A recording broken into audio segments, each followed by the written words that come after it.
Hello friends and welcome to the Exams Made Simple, and we are back again with the Hindu complete newspaper analysis for 1st of March 2019. तो 1 मार्च 2019 का news analysis देखेंगे. Before we start, these are the questions for you today. The first question is who wrote Gita Rahasya. इनमें से कौन सा freedom fighter था जिसने गीता रहस्य नाम की किताब लिखी? Options are A Mahatma Gandhi, B Rabindranath Tagore, C Bal Gangadhar Tilak या D Gopal Krishna Gokhale. Question number 2 is Gumti wild life sanctuary is located in. तो गुमती वाइल्ड लाइफ सेंचुरी इनमें से कहाँ लोकेटेड है? Options are A west Bengal, B Tripura, C Nagaland या D Meghalaya. Question number 3 is recently Kyasanur forest disease was in news. तो Kyasanur forest disease news में थी. ये मैंने कई बार समझाया ये क्वेश्चन. अगर आपने सही से हमने न्यूज एनालिसिस देखा है तो आप आराम से कर लेंगे. एंड आपको बताना है कौन कौन से स्टेटमेंट क्यासानूर फॉरेस्ट डिसीज के रिगार्डिंग सही है. Options are, first statement is it's a viral disease also known as rodent fever. Statement 2 is saying that Casanur forest are located in the Andhra Pradesh. So you have to select the correct code, one only, two only, both या none. So these are the 3 questions for you today. Please do try to answer these questions in the comment section below. Mains question आज क्यों नहीं दिया मैंने? क्योंकि कल आपने एक भी व्यक्ति ऐसा नहीं था जिसने वो क्वेश्चन को अटेम्प्ट किया. ओके, तो ऐसा ये नहीं चलता. Okay, so if we are doing something from our side, we expect you to answer that question at least. एक व्यक्ति भी करता तो that effort was worth. Okay, so please जब आप रेडी रहें आंसर लिखने के लिए, सिर्फ क्वेश्चंस पाइल अप करने के लिए क्वेश्चन मत डिमांड करिए. अगर आप लिख सकते हैं तो ही आप आंसर क्वेश्चंस डिमांड करिए. Okay, so let's start with the news analysis part. ये पहली न्यूज इंपॉर्टेंट नहीं है from exam point of view, लेकिन वैसे जानना जरूरी है कि Pakistan will be releasing Abhinandan today, जो हमारे इंडियन एयरफोर्स के विंग कमांडर थे जिनको कि डिटेन कर लिया गया था in Pakistan. So he will be released today.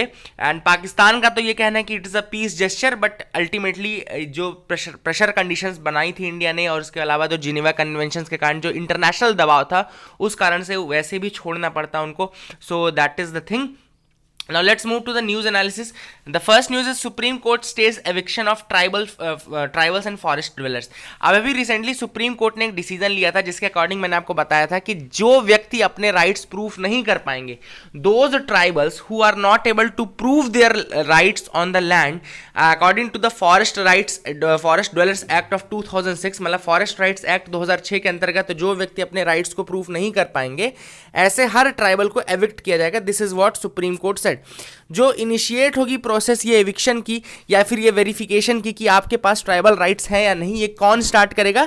ये स्टार्ट करने का पावर जो था वो ग्राम सभा के पास था. ये इतनी चीज़ मैंने आपको बताई थी, ये चीज़ आपको दिमाग में रखनी भी चाहिए ना. उसके बाद मैंने आपको बताया था कि सेंट्रल गवर्नमेंट ने क्या बोला. सेंट्रल गवर्नमेंट ने ये बोला कि सिंस जो ट्राइबल्स हैं वो इतने अवेयर नहीं थे, उनके पास प्रॉपर डॉक्यूमेंटेशन नहीं था, प्लस स्टेट्स ने ड्यू प्रोसेस ऑफ लॉ को फॉलो नहीं किया था while giving the land grants और while giving the pattas and all, तो इसलिए बहुत सारे ट्राइबल्स ऐसे हैं जो कि unlawfully they are divide of their lands. Okay, मतलब अनलॉफुली वो अपने राइट्स को प्रूव नहीं कर पाए. इस कारण से वो उनको एविक्ट करना सही नहीं होगा. और फॉरेस्ट राइट्स एक्ट जो है वो बहुत ज़्यादा that is a very important part of equality के लिए बहुत इंपॉर्टेंट, बहुत अहम हिस्सा है वो. तो ये चीज़ें भी सेंटर ने सुप्रीम कोर्ट को बोली. जिसके बाद सुप्रीम कोर्ट ने क्या किया कि now they have stayed the eviction of tribals and forest dwellers. उन्होंने स्टे लगा दिया है कि ठीक है, अभी दोबारा इसको एक बार रिव्यू करेंगे, उसके बाद अपन इसके ऊपर डिसाइड करेंगे.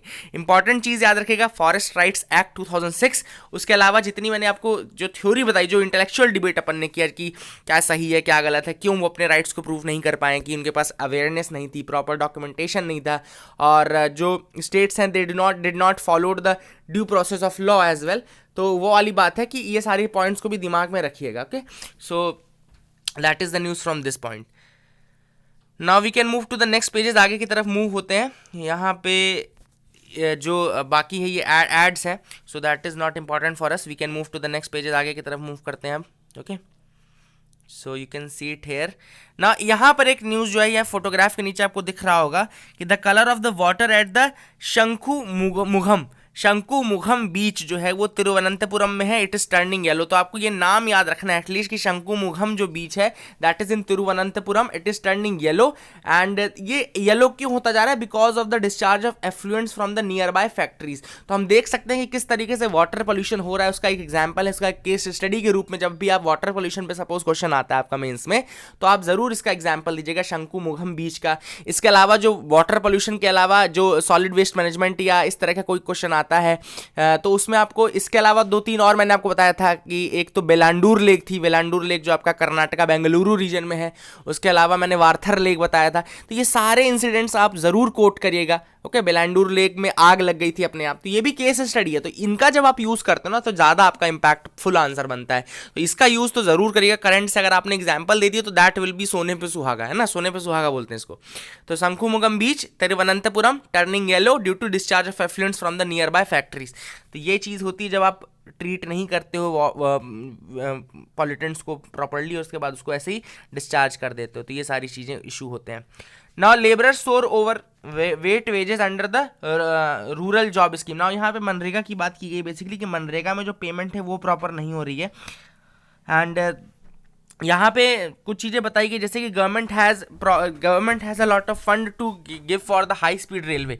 मतलब इन यहाँ पे जो बेसिकली जो ये संघर्ष मोर्चा है जिसने बेसिकली ये अपील उठाई है कि मनरेगा वर्कर्स को उनकी प्रॉपर पे क्यों नहीं दी जा रही है, तो उन्होंने यही चीज़ बोली कि वो हाई स्पीड रेलवे प्रोजेक्ट्स में पैसा इन्वेस्ट कर रहे हैं, वो बुलेट ट्रेन में पैसा इन्वेस्ट कर रहे हैं, लेकिन जो मनरेगा के जो मोस्ट डिवाइड ग्रुप है, जो वर्कर्स का ग्रुप है, जिनके पास बिल्कुल कुछ पैसा नहीं है, जिनके पास खाने के लिए तक नहीं रहता है, केवल इसी चीज़ पर डिपेंडेंट रहते हैं, उनको पैसा देने के लिए, उनकी वेज पेमेंट करने के लिए इनके पास प्रॉपर फंड नहीं है। तो वो सारे इश्यूज को उठाया गया। अगर आपने बजट देखा हो तो उसमें भी मनरेगा का जो थोड़ा जो शेयर था उसको डिक्रीज किया गया है। The complainant said that the government's failure to pay wages and ensure the basic NREGA entitlements to the workers. जो मेन इशू है वो वर्कर्स की वेजेस को प्रॉपरली पे नहीं किया जा रहा है और जो बेसिक एंटाइटलमेंट्स है वो नहीं दिया जा रहा है। इसके अलावा मैं आपको कुछ और इश्यूज बता सकता हूँ मनरेगा में, जैसे कि मस्टर रोल। जब मनरेगा की स्कीम के अंदर एक बहुत इंपॉर्टेंट पॉइंट है वो मस्टर रोल, यानी कि रजिस्टर्स को मेंटेन करना बहुत ज़्यादा ज़रूरी है। मस्टर रोल का मतलब क्या है कि उसके जो प्रॉपर डाटाबेस बनाना है, आपको एक रजिस्टर के अंदर पूरा लिखना पड़ेगा कि किसको कितने दिन का काम मिला, किसको कितने दिन का काम नहीं मिला, ये सारी चीज़ें करनी ज़रूरी है। तो वो प्रॉपरली नहीं मेंटेन किया जा रहा है, उसमें बहुत ज़्यादा चीटिंग किया जा रहा है। मतलब उसमें जो लोग काम नहीं कर रहे उनका नाम डाल दिए जा रहे हैं और उसका पैसा फिर करप्शन के थ्रू खा लिया जाता है। देन इसका एक और इंपॉर्टेंट पॉइंट है मनरेगा का सोशल ऑडिट। सोशल ऑडिट बहुत इंपॉर्टेंट पार्ट है, लेकिन अब सोशल ऑडिट इतना ज़्यादा इंपैक्टफुल नहीं रह गया है अंडर दैट मनरेगा। तो वो भी एक इशू है। तो ये सारे पॉइंट्स आप लिख लीजिएगा। मतलब वेजेस और बेसिक इंटाइटलमेंट तो आपने लिख लिया होगा, लेकिन इसके अलावा मस्टर रोल्स को बहुत ज़्यादा उसमें चीटिंग की जा रही है, उसमें ट्रांसपेरेंसी नहीं है और उसमें बहुत ज़्यादा करप्शन किया जाता है। मस्टर रोल्स में जिनके नाम नहीं है, जो काम नहीं मिल रहा है, जिनको उनके नाम भी डाल दिया जाता है नरेगा के अंदर और बहुत लोग हैं जिनको काम मिलना चाहिए पर उनको मिल नहीं रहा है। फिर एक और इशू ये है कि मनरेगा के अंतर्गत ये बोला जाता है कि 15 दिनों तक आपको काम मिल जाएगा, अदरवाइज आपको अनएम्प्लॉयमेंट अलाउंस दिया जाएगा। तो वो भी प्रॉपरली नहीं इम्प्लाई हो पा रहा है। मतलब कि या तो 15 दिन तक काम नहीं मिलता और नहीं मिलता तो उनको अलाउंस भी नहीं दिया जाता है। तो ये सारी चीज़ें बेसिक इशूज़ हैं जो कि मनरेगा के अंदर है। तो आई होप आपको काफ़ी ज़्यादा पॉइंट मिल गए होंगे। इसके अलावा सेक्शंस कुछ हैं इंपॉर्टेंट जिनके तहत केस किए गए हैं। तो सेक्शन 374 अनलॉफुल कंपल्सरी लेबर।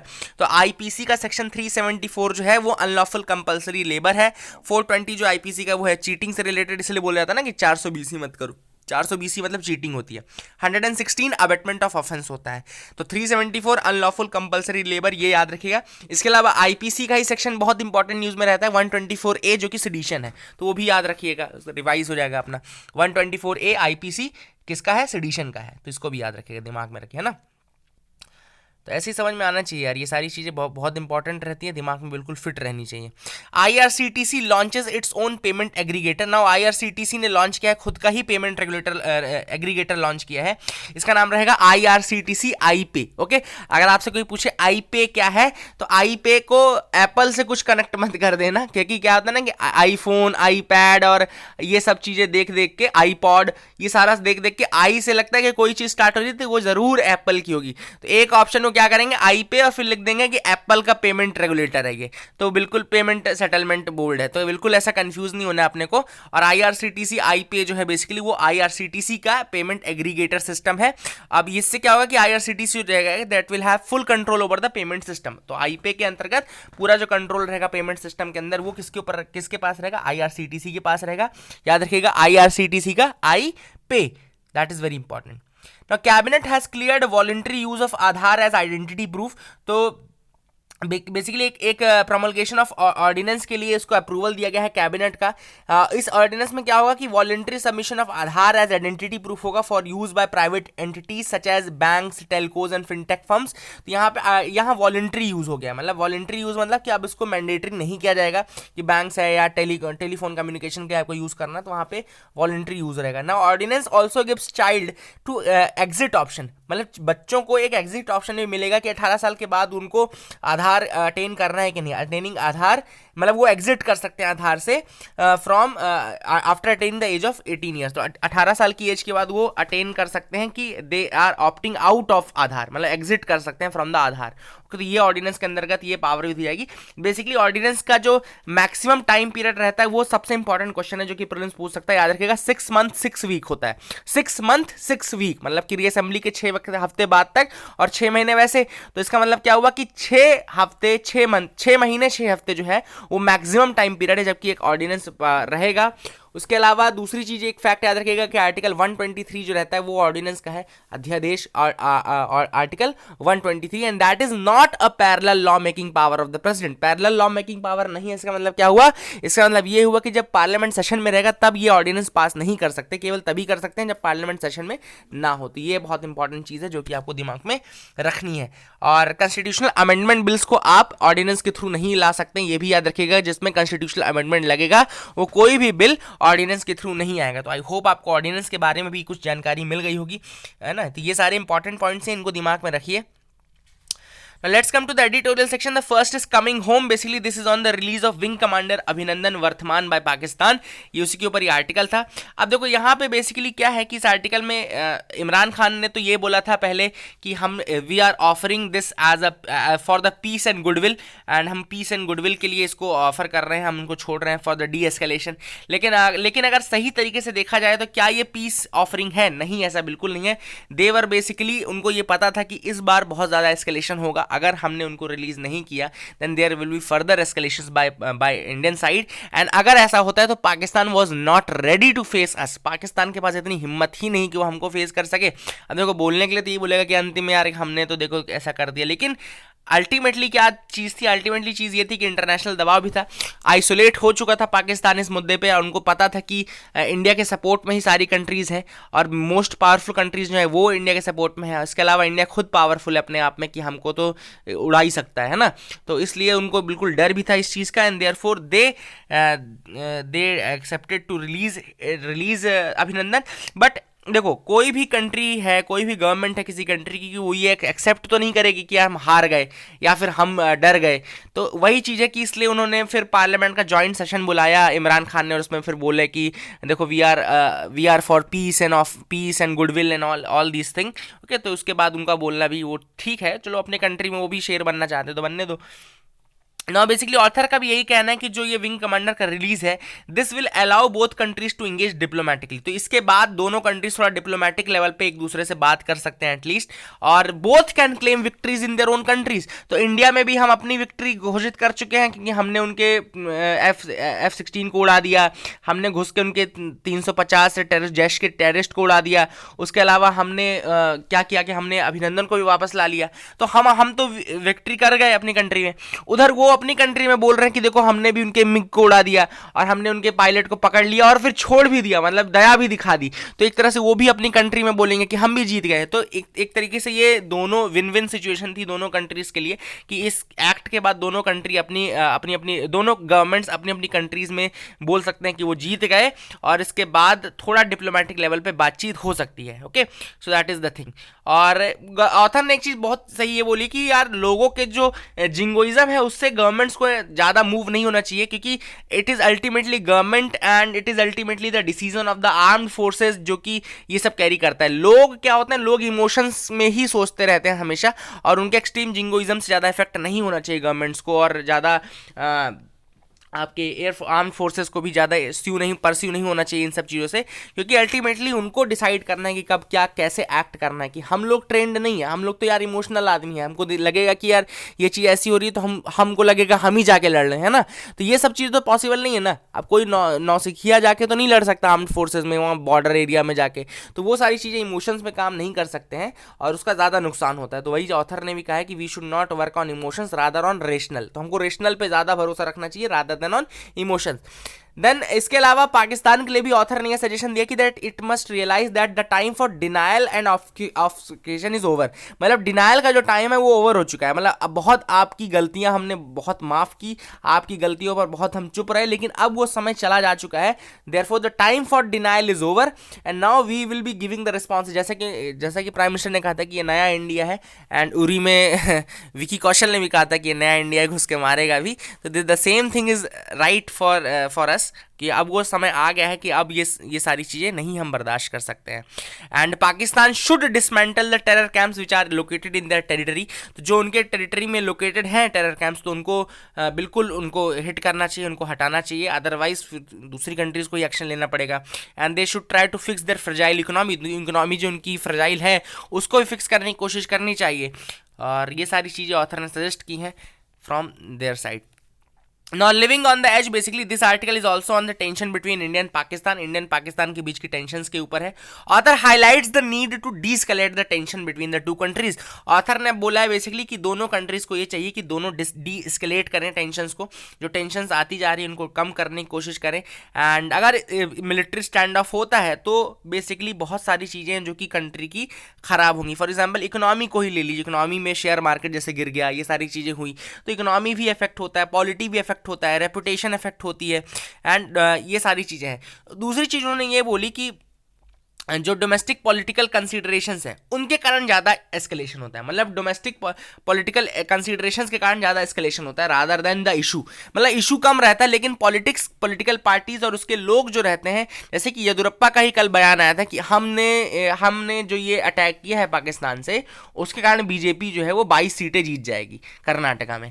तो अब देखो ऐसे बयान, मतलब कि आप सैनिकों की लाशों के ऊपर भी पॉलिटिक्स करना चाहते हो, सैनिकों के मरने पे भी पॉलिटिक्स करना चाहते हो, और जो इतना बड़ा मुद्दा था जहाँ पे मरने वाले हमारे जवान थे और जिन्होंने मारा वो भी हमारे ही जवान थे, तो ये सारी चीज़ों के ऊपर पॉलिटिक्स नहीं होनी चाहिए। एंड उसके ऊपर भी लोग पॉलिटिक्स कर रहे हैं, so that is not done, that is not the thing which should be done. Okay, तो ये सारी चीज़ें ऑथर ने भी कही कि पॉलिटिकल कंसिडरेशंस जो हैं, मतलब ये एक तरह से बहुत ज़्यादा ये बहुत बेशरम होते हैं ये लोग कि ऐसी चीज़ों पर भी पॉलिटिक्स करते करते बाज नहीं आते, है ना। तो वो सारी चीज़ें नहीं होनी चाहिए। Now author highlights that both the Indian and Pakistani governments were compelled by the domestic political considerations to escalate the situation.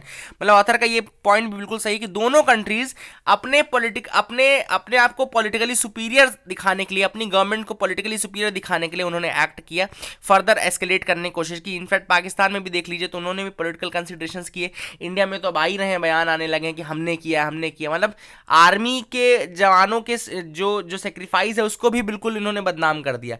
उनके सेक्रीफाइस की वैल्यू नहीं रह गई, अब पॉलिटिकल पार्टीज की वैल्यू हो गई है कि इस पार्टी ने ऐसा करवाया। तो भाई पार्टी के लोग नहीं मर रहे हैं जवान, तो आप एटलीस्ट उनके सेक्रीफाइस को तो वेस्ट मत करिए ये बोल के कि ये इस पार्टी का है उस पार्टी का है। Now author says that carrying out strikes against Pakistan in Khyber Pakhtunkhwa province, India wanted to create a new military normal between the two sides. Okay, तो हमने जो खैबर पख्तूनवा प्रोविंस में अटैक किया था, याद रखेगा, खैबर पख्तूनवा प्रोविंस याद रखेगा, बालाकोट रीजन याद रखेगा, ये दोनों भी पूछा जा सकता है, लोकेशन बेस्ड क्वेश्चन आ सकता है ये, है ना, प्रीलिम्स में भी आ सकता है। और author says that Pakistani army अगर रिस्पॉन्ड नहीं करती तो उनकी कंट्री में उनकी इमेज डाउन हो जाती, उनको लगता है कि हमारी आर्मी, हमारी जो गवर्नमेंट है किसी काम की नहीं है। तो उन्होंने बेसिकली वही है कि पॉपुलरिज्म और लोगों के पॉपुलिस्ट व्यूज को ध्यान रखते उन्होंने फिर से अटैक किया। ये सारी चीज़ें हैं। और डोमेस्टिक पॉलिटिक्स जो है वो सबसे बड़ा हर्डल है डी एस्केलेशन का। मतलब सिचुएशन नॉर्मल हो भी जाए लेकिन जो डोमेस्टिक पॉलिटिकल कंसिडरेशन है वो सबसे बड़ा उसके बीच में रोड़ा है कि वो आए। तो यही चीज़ ऑथर ने बोली कि हमको इन सारी चीज़ों के ऊपर जाके हमको डी एस्केलेट करने की कोशिश करनी चाहिए और पीस मेंटेन करने की कोशिश करनी चाहिए ताकि हम आगे जाके मतलब इस तरीके की चीज़ें हमारी ना होने पाए। और बैक चैनल निगोशिएशंस हमको करने चाहिए, बैक चैनल निगोशिएशंस करने चाहिए सिविल सोसाइटी सोसाइटीज़ के through, people to people contact के थ्रू, तब जाके कहीं यहाँ पे नॉर्मलसी आ सकती है इंडिया और पाकिस्तान के रिलेशंस में। बाकी के जो दो एडिटोरियल है, एक नाइजीरिया के इलेक्शन के ऊपर है, दूसरा ईरान के ऊपर है, हम दोनों डिस्कस नहीं करेंगे, याद रखिएगा, दोनों बेकार है। और आज आपको थोड़ा और कम पढ़ना पड़ेगा, क्योंकि यस नो कॉम्प्लिकेटेड जो हमेशा हम डिस्कस करते हैं वो आ रहा है, will Priyanka Gandhi change the fortunes of Congress. तो अब ये टाइटल देखते ही आपको इस पेज को बिल्कुल क्या करना चाहिए, रुको बताता हूँ क्या करना चाहिए। जैसे ये टॉपिक आया ना, तो इस पेज को आपको ये कर देना चाहिए कि ये टॉपिक हम डिस्कस नहीं करेंगे। So we can move ahead. Battery भी कम हो गई है। So let's move to the next page, आगे की तरफ मूव करते हैं, देखते हैं क्या है। Missile debris from Pakistan proves Pakistan used F-16 and attack. अब देखो इंडिया के हमारे जो आर्मी और एयरफोर्स के लोग थे, उन्होंने दिखाया, प्रूफ भी दिया कि उन्होंने F-16 का यूज़ किया है, क्योंकि उसमें AMRAAM जिसका नाम होता है advanced medium range air to air missile, advanced medium range air to air missile का यूज़ किया फायर्ड बाय F-16। और इन्होंने ये बोला कि जो AMRAAM सिस्टम होता है ये केवल US सप्लाइड फाइटर्स में ही कैरी किया जा सकता है, और US सप्लाइड फाइटर्स में F-16 आता है। कल कोई बंदा था जिसने लिखा था कि F-16 US से नहीं आया, तो भाई प्लीज़ एक बार फिर से पढ़ ले। और अगर मुझे नहीं पता होता तो मैं ऑलरेडी बता देता हूँ चीज़ों को कि मुझे नहीं आइडिया है, आप देख लेना, गूगल कर लेना, लेकिन मुझे जो चीज़ पता रहती है मैं वही चीज़ बोलता हूँ। ओके, तो आप ये मान सकते हैं कि जो हमारे यहाँ की ये जो एफिशिएंसी और एक्यूरेसी रहेगी वो 99.999% से 100% तक की हो सकती है। ओके, तो मैं आपको गलत चीज़ तो नहीं बताऊँगा, तो please be sure and then only write the comment, क्योंकि जब आप कमेंट करते हो तो दूसरे उसको पढ़ के जरूर कंफ्यूज हो जाते हैं, है ना। तो ऐसा मत करो, अगर आप श्योर हो तो ही कमेंट करो, अदरवाइज प्लीज़ डोंट कमेंट। जो मैं बता रहा हूँ उस पर ट्रस्ट करके आप आगे बढ़िए। ओके, जो गलत होगा वो मैं अगले दिन या तो करेक्ट कर दूंगा, या मैं खुद ही बता दूंगा, या मैं पिन कर देता हूँ कि यार ये चीज़ गलत स्लिप हो गई मुंह से, और उसके बाद आप देख लेना। तो प्लीज़ आप गलत चीज़ें मत कमेंट करिए, आप एटलीस्ट सही चीज़ें कमेंट करिए, अगर नहीं पता तो आप मत करिए। तो AMRAAM सिस्टम याद रखिएगा, advanced medium range air to air missile, ये फायर होती है फ्रॉम F-16 USA से लिया है पाकिस्तान ने, और ये यही प्रूफ उन्होंने दिया है था कि ये जो सिस्टम है ये केवल उन्होंने किया है।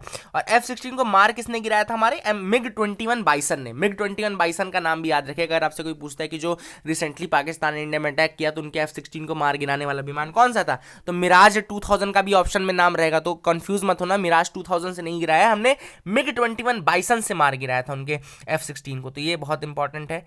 F-16 भी वर्ल्ड का one of the most powerful माना जाता है, और मिग हमारा बहुत पुराना है। तो ना जम्मू कश्मीर ऑर्डिनेंस क्लियर किया गया है यूनियन कैबिनेट द्वारा, और उसमें 35A और 370 के साथ कोई छेड़खानी नहीं की गई है।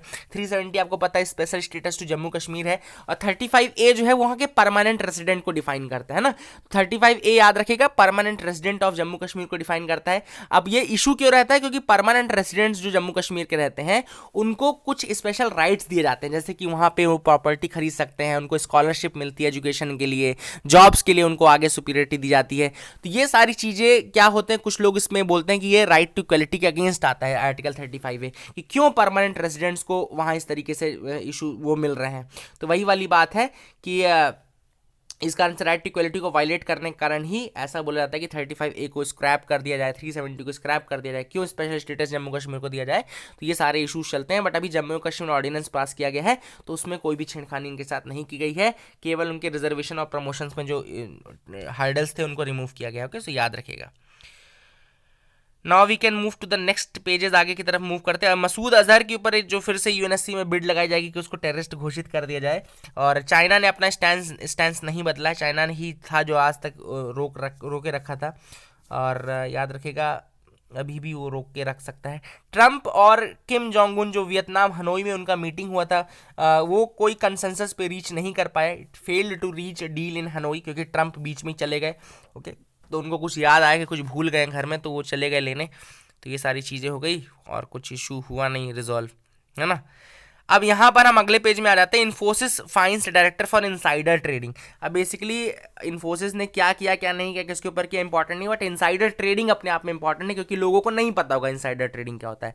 क्या होता है, सपोज मैं किसी कंपनी में हूँ, अब मैं किसी कंपनी की अच्छी खासी पोजीशन पे हूँ, तो डेफिनेटली बात ये है कि मुझे उस कंपनी के अंदर की बातें पता होंगी, उस कंपनी के अंदर की इन्फॉर्मेशन पता होगी। I will be having the important information which is not available to the public, है ना। ऐसी इन्फॉर्मेशन भी अवेलेबल होगी जो पब्लिक के पास नहीं होगी, रेट्स की, ये सारी चीज़। Now suppose if I use those informations, because I am in such a position that I can have access to that information, then अगर मैं उस चीज का यूज करके अपने प्रॉफिट के लिए काम करता हूं तो वो कहलाता है इनसाइडर ट्रेडिंग। ठीक है, अगर मैं कंपनी की ऐसी पोजीशन पे हूं कि I can get the important information regarding that company and फिर मैं वो इंफॉर्मेशन इकट्ठी करके उसका यूज करता हूं फॉर माय ओन बेनिफिट, या फिर मैं अपने रिलेटेड किसी आदमी को बेनिफिट कराऊं उन सारी इंफॉर्मेशन के through, then that will be known as insider trading.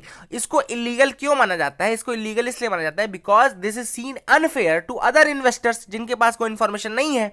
तो आप तो चलो अच्छी पोजीशन में है, आपके पास वो इंफॉर्मेशन है, बट हर इन्वेस्टर उस कंपनी का तो अच्छी पोजीशन में नहीं रहेगा, हर इन्वेस्टर उस कंपनी का वो इंफॉर्मेशन नहीं रखेगा जो आपके पास है। Therefore this is seen as a disadvantage unfair to the other investors, इसलिए इसको इलीगल माना जाता है। इनसाइडर ट्रेडिंग याद रखिएगा क्या होता है कि I am in such a position that I can have confidential information regarding that company and suppose I use those confidential information for my own benefit, या फिर मुझसे रिलेटेड कोई व्यक्ति है उसका मैं बेनिफिट कराऊं उस इंफॉर्मेशन से, then that will be known as insider trading. Please make sure you remember this term. Now cabinet okays national mineral policy 2019, तो 2019 मिनरल पॉलिसी को अप्रूव कर दिया है कैबिनेट ने अप्रूव किया है।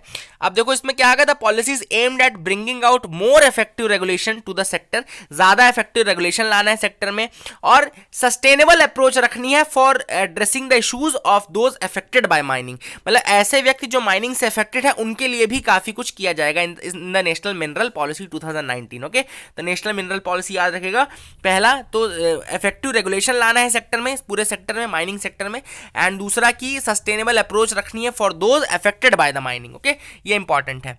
इसके अलावा यहाँ पे एक चीज इंपॉर्टेंट टर्म दिया है, रिकॉनाइसेंस परमिट। ओके, यहाँ पे आपको दिखा होगा रिकॉनाइसेंस परमिट। तो पहले मैं आपको बता देता हूँ कि रिकॉनाइसेंस परमिट होता क्या है। रिकॉनाइसेंस परमिट बेसिकली एक ऐसा परमिट होता है जो कि ग्रांट किया जाता है for the purpose of undertaking reconnaissance operations. तो आप बोलोगे सर ये कैसी डेफिनेशन है, रिकॉनाइसेंस परमिट रिकॉनाइसेंस ऑपरेशंस के लिए होता है। तो रिकॉनाइसेंस ऑपरेशन क्या है ना, बेसिकली अब समझ में आना है आगे आपको कि रिकॉनाइसेंस परमिट जो होता है वो रिकॉनाइसेंस ऑपरेशंस के लिए दिया जाता है। अब रिकॉनाइसेंस ऑपरेशंस क्या होते हैं? It means any operation undertaken for preliminary prospecting of a mineral, किसी भी मिनरल का प्रिलिमिनरी प्रोस्पेक्टेशन करने के लिए अगर आप रीजनल, एरियल या जियोफिजिकल या जियोकेमिकल सर्वे करते हो या जियोलॉजिकल मैपिंग करते हो, वो कहलाता है रिकॉनाइसेंस ऑपरेशन, और उस ऑपरेशन के लिए जो आपको परमिट दिया जाता है वो कहलाता है रिकॉनाइसेंस परमिट। तो जैसे देखो, कहीं पे भी माइनिंग करने से पहले आपको ये तो पता रहना चाहिए ना कि उस एरिया में कितना मिनरल मिलेगा, कितना आपका रेवेन्यू रहेगा, क्या बेनिफिट रहेगा, क्या नहीं रहेगा, है ना। तो ये पता रहेगा तो आप ज्यादा इजीली कर सकते हो। तो वो कहलाते हैं ऐसे कोई भी ऑपरेशन जब आप मतलब प्रॉपर ड्रिलिंग और ये सब नहीं करते हो, लेकिन regional, aerial, geophysical, geochemical surveys करते हो, मतलब ऐसे तरीकों से सर्वे करते हो और उसकी इंफॉर्मेशन पता करते हो, जियोलॉजिकल मैपिंग करते हो उस एरिया की, प्रिलिमिनरी प्रोस्पेक्टिंग की, मतलब ओवरऑल की कितना मिनरल मिलेगा, कितना प्रॉफिट होगा, कितना क्या होगा, तो वो कहलाता है रिकॉनाइसेंस ऑपरेशन, और इसका जो परमिट दिया जाएगा वो कहलाएगा रिकॉनाइसेंस परमिट। तो इस कारण से प्राइवेट सेक्टर जो है वो बहुत ज्यादा एडवांटेज में रहेगा और प्राइवेट सेक्टर भी इन्वेस्टमेंट करेगा। बेसिकली रिकॉनाइसेंस परमिट के कारण प्राइवेट सेक्टर को भी काफी कुछ मोटिवेशन मिलेगा और वो भी इन्वेस्ट करेंगे। इसके अलावा इसके अंदर एक स्पेशल पर्पस व्हीकल बनाया गया था, मतलब इस पॉलिसी के अंदर नहीं, अब इसको हटा दो, नेशनल मिनरल पॉलिसी 2019 हो गई। अब एक और डिसीजन ये लिया गया था कि एयर इंडिया के लिए एक स्पेशल पर्पस व्हीकल बनाया जाएगा उसके डिसइन्वेस्टमेंट के लिए। मतलब आप चाहते हैं, डिसइन्वेस्टमेंट का मतलब क्या है कि गवर्नमेंट जो अपने शेयर्स है वो बेचेगी किसी और को। ओके, गवर्नमेंट अपने शेयर्स को कम करेगी, वही कहलाता है डिसइन्वेस्टमेंट। और उसके लिए एक स्पेशल पर्पस व्हीकल बनाया गया है जिसका नाम है air India asset holding limited, AIAHL, air India asset holding limited, याद रखेगा ये। ओके, और इसके 4 सब्सिडियरीज भी हैं, AIATSL, AASL, AIESL, HCL। Okay, तो ये सब, ये HCI, तो ये सारे छोड़ दो, बाकी नाम याद रखना, SPV का नाम याद रखना, AIAHL, जिसका नाम है air India asset holding limited, और ये अलग डिसीजन है, नेशनल मिनरल पॉलिसी में नहीं है, तो ये भी याद रखना। अब गवर्नमेंट, यूनियन कैबिनेट ने सॉफ्टवेयर प्रोडक्ट पॉलिसी को भी अप्रूव किया है, सॉफ्टवेयर प्रोडक्ट पॉलिसी। तो सॉफ्टवेयर प्रोडक्ट पॉलिसी 2019 में क्या है, इंडस्ट्री को क्या ग्रो करना है, 40% ग्रो करना है, to reach 70 to 80 billion by 2025। 2025 तक 70 से 80 बिलियन डॉलर की इंडस्ट्री बनाना है। सॉफ्टवेयर इंडस्ट्री को 40% इंक्रीज करना है, 70 से 80 बिलियन डॉलर तक 2025 में इंक्रीज करना है, प्लस 3.5 मिलियन यानी कि 35 लाख लोगों को जॉब और अपॉर्चुनिटीज प्रोवाइड करनी है, एम्प्लॉयमेंट अपॉर्चुनिटी। 3.5 मिलियन का मतलब क्या होता है, 35 लाख और ऐसे व्यक्तियों को जॉब अपॉर्चुनिटीज प्रोवाइड करने की जरूरत है। Now the policy aims to adopt a shift in strategy, strategy को भी चेंज किया जाएगा, so that IT products also contribute equitably and significantly to the industry along with IT services। IT services के साथ IT प्रोडक्ट, सॉफ्टवेयर प्रोडक्ट जो है वो भी अपना इन्वेस्टमेंट, मतलब वो भी अपना रोल प्ले कर पाए। मतलब IT सर्विसेज तो ठीक है, हम BPO कंसल्टेंसी ये सारी सर्विसेज तो देते हैं सॉफ्टवेयर से रिलेटेड, बट हमारे IT प्रोडक्ट यानी कि सॉफ्टवेयर प्रोडक्ट्स की का भी ज़्यादा शेयर रहे कैपिटल में, तो इसके लिए भी एम किया जाएगा। ओके, और पॉलिसी में क्रिएट किया जाएगा 5,000 रुपीज़ करोड़ का फंड। ओके, 5,000 करोड़ रुपए का फंड भी इंक्रीज करेगा, जो कि internet of things, artificial intelligence, blockchain, big data, robotics, इनके ऊपर इन्वेस्टमेंट किया जाएगा। ओके, इन सारी टेक्नोलॉजीज के ऊपर, तो काफ़ी इंपॉर्टेंट है, याद रखिएगा। नौ रिजर्व बैंक ऑफ इंडिया ने एक पैनल बनाया है जो कि इसके ऊपर वर्क करेगा कि रुपी जो हमारा करेंसी है वो स्टेबल रहे। सो बेसिकली इस एक कमेटी बनाई गई है, एक पैनल बनाया गया है फॉर ऑफशोर रुपी मार्केट, यानी कि जिसमें रुपी स्टेबलाइज रहे, हमारी करेंसी बहुत ज़्यादा घटे नहीं और बहुत ज़्यादा बढ़े भी नहीं। तो इसके लिए एक कमेटी बनाई गई है under the deputy governor Usha Thorat. तो उषा थोराट के अंतर्गत ये कमेटी बनाई गई है for the stability of currency, याद रखिएगा, stability of currency Usha Thorat. Okay, याद रखने वाली बात है, याद रखना है। Development scheme for knitwear sector launched. तो निटवेयर सेक्टर के लिए, निटवेयर सेक्टर बेसिकली जो बुनाई वाले ये सब क्लोथिंग होते हैं ना, उसके ऊपर ये है। तो निटिंग की गई होती, जिसमें बेसिकली निटिंग वियर सेक्टर जो क्लस्टर है उसके लिए एक स्कीम निकाली गई है। अब ये स्कीम रहेगी पावर टेक्स इंडिया स्कीम के अंतर्गत। पावर टेक्स यानी टेक्सटाइल, पावर टेक्सटाइल यानी पावर लूम। ओके, पावर यानी पावर लूम और टेक्स जो है वो टेक्सटाइल है, तो बेसिकली उसके अंतर्गत ये स्कीम रहेगी। तो ये याद रखिएगा कि पावर टैक्स अगर आपसे कोई पूछे कि किससे रिलेटेड है, तो टेक्सटाइल सेक्टर से रिलेटेड है। पावर टैक्स का नाम देखे कुछ लोग कंफ्यूज होंगे कि इलेक्ट्रिसिटी और पावर से रिलेटेड है, बट वो कंफ्यूज नहीं होना। निटवेयर सेक्टर के लिए स्कीम जो है that will be under power tax India scheme. Power tax India किसके अंतर्गत आता है, मिनिस्ट्री ऑफ टेक्सटाइल के अंतर्गत आता है। और पावर जो है वो पावर लूम है, टेक्स यानी टेक्सटाइल है, तो याद रखिएगा। जो निटवेयर के क्लस्टर्स हैं कुछ बता देता हूँ, यहाँ का Tiruppur, Ludhiana, Kanpur, Kolkata, these are the sectors of major knitwear cluster. तो निटवेयर क्लस्टर्स हैं तिरुपुर, लुधियाना, कानपुर एंड कोलकाता, ये कुछ सेक्टर्स हैं जिनके नाम याद रखने चाहिए आपको, है ना। तो इसका भी इंपॉर्टेंट है ना। यहाँ पे क्रिकेट है, क्रिकेट में कुछ खास हुआ नहीं ऐसा, यहाँ तो कुछ नहीं। और बार्सिलोना ने रियल मैड्रिड को बहुत बुरी तरीके हरा दिया, ये इंपॉर्टेंट है, 3-0 से, है ना। यहाँ पे राइनोज विदाउट बॉर्डर्स। अब बेसिकली अभी एक इशू, एक इंपॉर्टेंट इवेंट हुआ था, बता देता हूँ पहले। अभी recently new Delhi declaration adopt किया गया है regarding rhinos. New Delhi declaration कहाँ अडॉप्ट किया गया, अभी सेकेंड मीटिंग हुई एशिया राइनो रेंज कंट्रीज की। एशिया राइनो रेंज कंट्रीज की मीटिंग, सेकेंड मीटिंग कहाँ हुई, न्यू दिल्ली में हुई। वहां पर न्यू दिल्ली डिक्लेरेशन अडॉप्ट किया गया, याद रखिएगा। Second meeting of Asia rhino range countries हुई, जिसका की मीटिंग कहाँ हुआ, न्यू दिल्ली। वहां पर यह बोला गया कि ट्रांस बाउंड्री मूवमेंट को बिल्कुल फ्री किया जाएगा, मतलब कि कोई राइनोज को वीजा की जरूरत नहीं पड़ेगी। मतलब ट्रांस बाउंड्री मूवमेंट मतलब कि इंडिया से नेपाल चले गए, नेपाल से भूटान चले गए, तो वहां पे हर जगह उसको पूरा रेंज में उसको प्रोटेक्शन मिलेगा, उसको कंजर्वेशन मिलेगा। ओके, अब वन हॉर्न राइनोसेरस हमारे काजीरंगा में है, काजीरंगा आपका आसाम में है, मानस भी आपका आसाम में है, दोनों याद रखिएगा। मानस नेशनल पार्क और काजीरंगा नेशनल पार्क दोनों आसाम में है। इसके अलावा बक्सा टाइगर रिजर्व का नाम आया है, तो बक्सा याद रखिएगा वेस्ट बंगाल में है, बक्सा टाइगर रिजर्व। तो इसमें इस न्यूज आइटम में ये बहुत सारे नाम आएंगे। तो मानस हमने देख लिया आपका आसाम में है, बक्सा हमने देख लिया आपका वेस्ट बंगाल में है, और हमने क्या देखा, काजीरंगा आपका आसाम में है। तो ये 3 नाम याद रखिएगा। देन यहाँ पे पहले चाइना से बांग्लादेश आते थे Javan and Sumatran rhinos, they are nearing extinction. तो इसकी बात भी की गई कि Javan and Sumatran rhinos are nearing extinction, उसकी बात की गई। ओके, तो ये भी ध्यान में रखिएगा। फिर सुमात्रन राइनोज के बारे में बताया कि these are the smallest of all the rhino species. Sumatran rhino are the smallest of all the rhino species, ये भी बहुत इंपॉर्टेंट फैक्ट है। Sumatran rhino are the smallest of all the rhino species and the only Asian rhino with 2 horns. याद रखिएगा, only Asian rhino with 2 horns is the Sumatran rhino. Smallest of all the rhinos is Sumatran rhino then अगर आपसे दूसरा कोई question पूछता है कि which is the only Asian rhino to be to having 2 horns, तो वो भी सुमात्रन राइनो। ये मलेशिया में एक्सटिंक्ट हो चुके हैं, मतलब मलेशिया के केवल सबा आइलैंड में पाए जाते हैं ये। तो there is only one which is in the Sabah island of Malaysia. तो एक लोकेशन भी मिल गई, Sabah island of Malaysia. Otherwise हमको सुमात्रन राइनो के ऊपर 2 बड़े फैक्ट मिले कि they are the smallest of all the rhino species, दूसरा they are the only Asian rhino with the 2 horns. Okay, और सबा आइलैंड की लोकेशन अगर आपसे कोई पूछे तो मलेशिया में है। अब यहाँ पे 2-3 नाम और आए हैं, वो भी मैं आपको बता देता हूँ। एक आया है आपका सुक्ला फांटा। सुक्ला फांटा इज इन नेपाल, ये जगह याद रखिएगा। जो राइनो पॉपुलेशन है सुक्ला फांटा नेपाल में। Then Valmiki tiger reserve India में है, तो स्टेट आपको बताना है, वाल्मीकि टाइगर रिजर्व का स्टेट बताइएगा please, this is the question. Chitwan national park आपका नेपाल में है, तो याद रखिएगा as it is, Chitwan national park India में नहीं है, नेपाल में है। चितवन नेशनल पार्क नेपाल में है, इंडिया में नहीं है। दुधवा इंडिया में है, स्टेट बताइएगा।